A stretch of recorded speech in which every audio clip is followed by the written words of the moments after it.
Hi friends, welcome to SK Innovations. இன்னைக்கு நம்ம என்ன பார்க்க போறோம்னா கரப்பாம்பூச்சிகளை வீட்ல எப்படி வரவிடாம தடுக்கலாம், அப்படி வந்து விட்டா அதை எப்படி அழிக்கலாம்னு பார்க்கலாம்.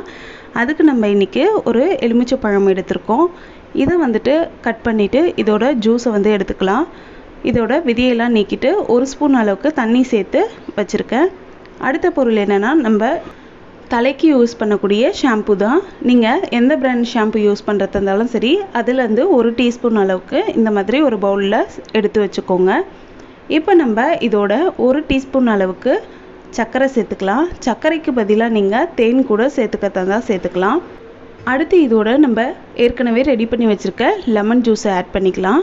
அவ்வளோதான். இந்த 3 பொருளையும் ரொம்ப ஃபாஸ்ட்டாக கலந்துடாமல், நுர வர அளவுக்கு கலந்துடாமல் பொறுமையாக ஒரு நிமிஷத்துக்கு கலந்து விட்டாலே போதும். ஒரு 30 செகண்ட்லேயே இது பார்த்திங்கன்னா நல்லா கரைஞ்சி வந்துடும்.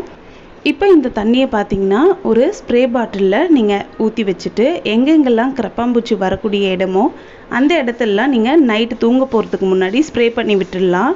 காலையில் எழுந்து பார்த்திங்கன்னா அந்த கரப்பாம்பூச்சி எல்லாமே வந்து செத்து போய் இருக்கும். ஒருவேளை உங்ககிட்ட ஸ்ப்ரே பாட்டில் இல்லாட்டி நீங்கள் கைகளாலேயே அந்த இடத்துல கொஞ்சம் கொஞ்சமாக தெளித்து விட்டுடலாம்.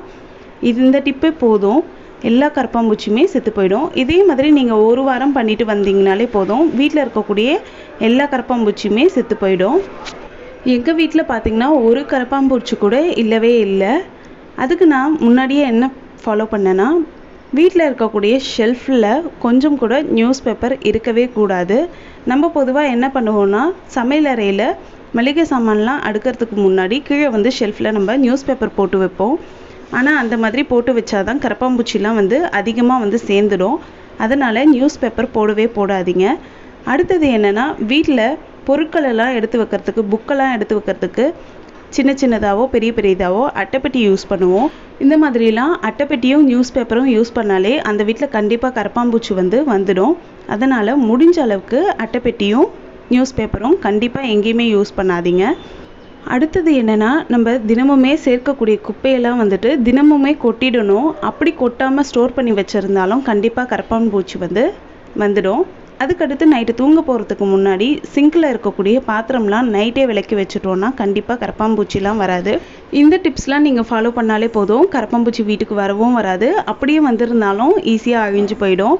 நம்ம சேனலில் பார்த்தீங்கன்னா ஏற்கனவே நான் பழைய ஈக்களை எப்படி விரட்டலான்ட்டும், எறும்பெல்லாம் எப்படி வரவிடாமல் தவிர்க்கலான்ட்டும் வீடியோ போட்டிருக்கேன்.